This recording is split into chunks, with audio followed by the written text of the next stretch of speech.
AP deputy సీఎంగా పవన్ కళ్యాణ్ ప్రమాణం చేయనున్నారా? ఢిల్లీలో చంద్రబాబు పవన్ మధ్య జరిగిన చర్చల వెనుక సారాంశం ఏంటి?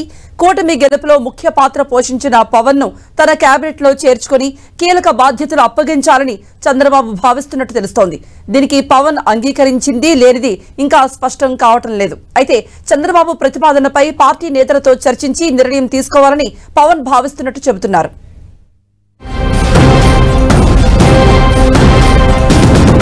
ఏపీ అసెంబ్లీ ఎన్నికల్లో తిరుగులేని విజయం సాధించిన ఎన్డీఏ కూటమిలో పదవుల పంపకంపై చర్చలు జరుగుతున్నాయి. ముఖ్యంగా జనసేనాని పవన్ కళ్యాణ్ నిర్ణయమే ఇప్పుడు కీలకంగా మారింది. కూటమి ఏర్పాటు విజయం సాధించడంలో పవన్ పాత్రను మరచిపోలేని టీడీపీ అధినేత చంద్రబాబు జనసేనానికి సముచిత గౌరవం ఇవ్వాలని భావిస్తున్నట్లు చెబుతున్నారు. తన కేబినెట్ లో డిప్యూటీ సీఎంగా బాధ్యతలు తీసుకుని ప్రభుత్వంలో భాగస్వామి కావాలని పవన్ కు ప్రతిపాదించారు చంద్రబాబు. కేంద్ర కేబినెట్ ప్రమాణ స్వీకారానికి ఢిల్లీ వెళ్లిన చంద్రబాబు పవన్ మధ్య ఇప్పటికే ఈ ప్రతిపాదనపై చర్చలు జరిగినట్లు చెబుతున్నారు. చంద్రబాబు ప్రతిపాదనపై ఆచితూచి స్పందించిన పవన్ పార్టీలో చర్చించి తుది నిర్ణయం తీసుకుంటామని చెబుతున్నారు. పవన్ డిప్యూటీ సీఎంగా బాధ్యతలు స్వీకరిస్తే కీలక మంత్రి పదవులు కట్టబెట్టే అవకాశం ఉందంటున్నారు.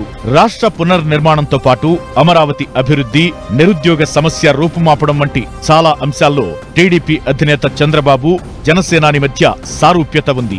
పవన్ ప్రభుత్వంలో చేరితే జోడెద్దుల్లా కష్టపడి రాష్ట్రాన్ని గాడిలో పెట్టొచ్చని టీడీపీ ప్రతిపాదిస్తున్నట్లు తెలుస్తోంది. 100% స్ట్రైక్ రేట్తో ఎన్నికల్లో విజయం సాధించిన పవన్ మంత్రివర్గంలో లేకుండా బయట ఉండటం సబబు కాదనే అభిప్రాయాలు వ్యక్తమవుతున్నాయి. చంద్రబాబు ప్రతిపాదనపై ఆచితూచి స్పందించిన పవన్ సానుకూల నిర్ణయం తీసుకోవాలని టీడీపీ అభిప్రాయపడుతోంది. అయితే పవన్ ను సీఎంగా ఊహించుకుంటున్న జన సైనికులు డిప్యూటీ సీఎంగా బాధ్యతలు స్వీకరిస్తే సంతృప్తి చెందుతారా లేదా అన్న చర్చ జరుగుతోంది. వాస్తవానికి ఎన్నికల ముందు చాలాసార్లు పవన్ సీఎం పదవిపై బాహాటంగా తన ఆసక్తిని వెల్లడించారు. కానీ ప్రస్తుత పరిస్థితులు జనసేన బలాన్ని బేరీజు వేసుకుని ఎన్నికల్లో గెలిస్తే చంద్రబాబే సీఎం అవుతారంటూ ప్రకటించారు. దీంతో సీఎం పదవిపై ప్రస్తుతానికి తనకు మోజు లేదని పవన్ స్వయంగా చెప్పినట్లయింది.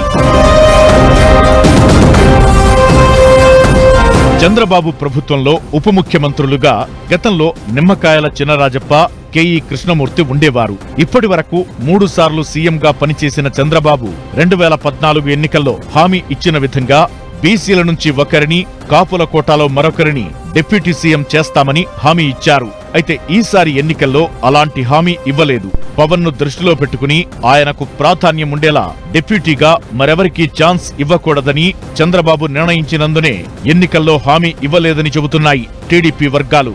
ఢిల్లీలో తన మనసులో మాటను పవన్ కు చెప్పిన చంద్రబాబు పవన్ తీసుకోబోయే నిర్ణయం కోసం వేచి చూస్తున్నట్లు తెలుస్తోంది. బుధవారం వరకు సమయం ఉన్నందున పవన్ కూడా పార్టీలో చర్చించి తన నిర్ణయం చెబుతానన్నారని సమాచారం.